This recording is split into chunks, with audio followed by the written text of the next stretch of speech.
আমি যোৱাকালি ছিংগাপুৰ অথৰিটিৰ পৰা ভাৰতীয় হাই কমিশ্যনৰ জৰিয়তে এটা মেইল পাইছোঁ। তেওঁলোকে তাত আমাক বিচাৰিছে যে আপোনালোকৰ কোন কোন অফিচাৰ আহিব আৰু আপোনালোকৰ কি কি এজেণ্ডা আছে ইয়াত সেইটো আমাক জনাওক।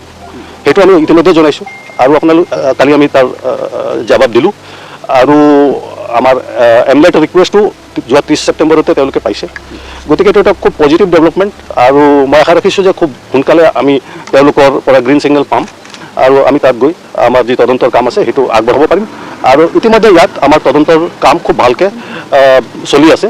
স্যাৰ আৰু এটা কথা ইয়াত ইয়টত থকা শেখৰ গোস্বামী হওক অমিত প্ৰভা মহন্ত হওক বা সিদ্ধাৰ্থ শৰ্মা তেওঁলোকক গ্ৰেপ্তাৰ কৰা প্ৰবাসী অসমীয়াসকল আহিল CID গাড়ীত তেওঁলোকক লৈ অহা হ'ল গেষ্ট হাউচত ৰখা হৈছে কিন্তু তেওঁলোকক জবানবন্দী লোৱাৰ পিছত আদালতত তেওঁলোকক যাবলৈ দিয়া হৈছে। এই ক্ষেত্ৰত তেওঁলোকৰ আমি গোটেই প্ৰমাণ সাক্ষী যিমান আছে সেইখিনি আমি এনালাইজ কৰিছোঁ।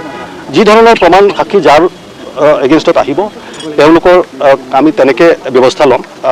তেওঁলোকৰ ছিংগাপুৰৰ পৰা অহাসকলৰ এটা ছিকিউৰিটিৰ কনচাৰ্ণ আছিলে। যদি কাৰোবাৰ লগত কিবা এটা অপ্ৰীতিকৰ ঘটনা হ'ল হয় বাকীসকল হয়তো নাহিলে হয় আৰু যদি নাহিলে হয় তেতিয়া প্ৰক্ৰিয়াটো অলপ জটিল হৈ গ'ল হয়। আমি তেওঁলোকক আনিবলৈ যাওঁতে তেতিয়া দেৰি হ'ল হয় আৰু আমাৰ তদন্ত প্ৰক্ৰিয়াটো বাধাগ্ৰস্ত হ'ল হয়। আমাৰ প্ৰায়ৰিটি আছিল যে তেওঁলোকে সোনকালে আহি আমাক তেওঁলোকৰ ষ্টেটমেণ্ট দিয়ক। সেইটো আমি কৰিবলৈ সক্ষম হৈছোঁ আৰু যিহেতু তেওঁলোকে ছিংগাপুৰৰ বাসিন্দা নাগৰিক নহ'লেও যদি তেওঁলোকৰ কাৰোবাৰ লগত ইয়াত কিবা এটা অপ্ৰীতিকৰ ঘটনা হয় সেইটো ছিংগাপুৰ অথৰিটিয়ে গম পাব।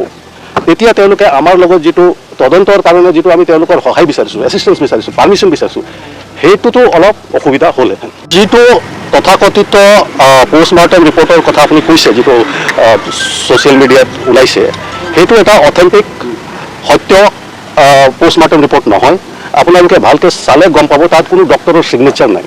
এটা পোষ্টমৰ্টেম ৰিপৰ্টত ডক্টৰৰ ছিগনেচাৰ থাকে, যিসকল ডক্টৰে, গতিকে এইটো কোনো চহী নথকা, কোনো ডক্টৰৰ চহী নাই। এটা সত্য পোষ্টমৰ্টেম ৰিপৰ্ট নহয়। যিটো পোষ্টমৰ্টেম ৰিপৰ্ট আমাৰ হাতত আহিছে সেইটো বেলেগ ধৰণৰ। তাত কিন্তু যিটো আপোনালোকে তথাকথিত পোষ্টমৰ্টেম ৰিপৰ্ট ছ'চিয়েল মিডিয়াত ওলাইছে, সামাজিক মাধ্যমত ওলাইছে, তাত কোনো ডক্টৰৰ চহী নাই। গতিকে সেইটো সত্য বুলি ক'ব নোৱাৰি। হ'ব পাৰে সেইটো আমি ইনকুৱাৰী কৰিম। মই সকলোকে আকৌ আহ্বান কৰিম যে কোনো ধৰণৰ ফেক নিউজ বা ভুৱা বাতৰি প্ৰচাৰ নকৰিব। আমি ছ'চিয়েল মিডিয়াত মনিটৰ কৰি আছোঁ। বিভ্ৰান্তি ধৰণক বা ৰাইজৰ মাজত এটা ভুল মিছা বাতৰি প্ৰচাৰ কৰিলে সেইটো এটা অপৰাধ, আমি একশ্যন ল'ম। গতিকে মই সকলোকে আহ্বান কৰিম যে কোনো ধৰণৰ ভুল বাতৰি যাতে প্ৰচাৰ নকৰে। যিটো তথাকথিত পোষ্টমৰ্টেম ৰিপৰ্টৰ কথা আপুনি কৈছে, যিটো ছ'চিয়েল মিডিয়াত ওলাইছে, সেইটো এটা অথেণ্টিক সত্য পোষ্টমৰ্টেম ৰিপৰ্ট নহয়। আপোনালোকে ভালকৈ চালে গম পাব তাত কোনো ডক্টৰৰ ছিগনেচাৰ নাই। এটা পোষ্টমৰ্টেম ৰিপৰ্টত ডক্টৰৰ ছিগনেচাৰ থাকে, যিসকল ডক্টৰে, গতিকে এইটো কোনো চহী নথকা, কোনো ডক্টৰৰ চহী নাই। এটা সত্য পোষ্টমৰ্টেম ৰিপৰ্ট নহয়। যিটো পোষ্টমৰ্টেম ৰিপৰ্ট আমাৰ হাতত আহিছে সেইটো বেলেগ ধৰণৰ। তাত কিন্তু যিটো আপোনালোকে তথাকথিত পোষ্টমৰ্টেম ৰিপৰ্ট ছ'চিয়েল মিডিয়াত ওলাইছে, সামাজিক মাধ্যমত ওলাইছে, তাত কোনো ডক্টৰৰ চহী নাই। গতিকে সেইটো সত্য বুলি ক'ব নোৱাৰি। হ'ব পাৰে সেইটো আমি ইনকুৱাৰী কৰিম।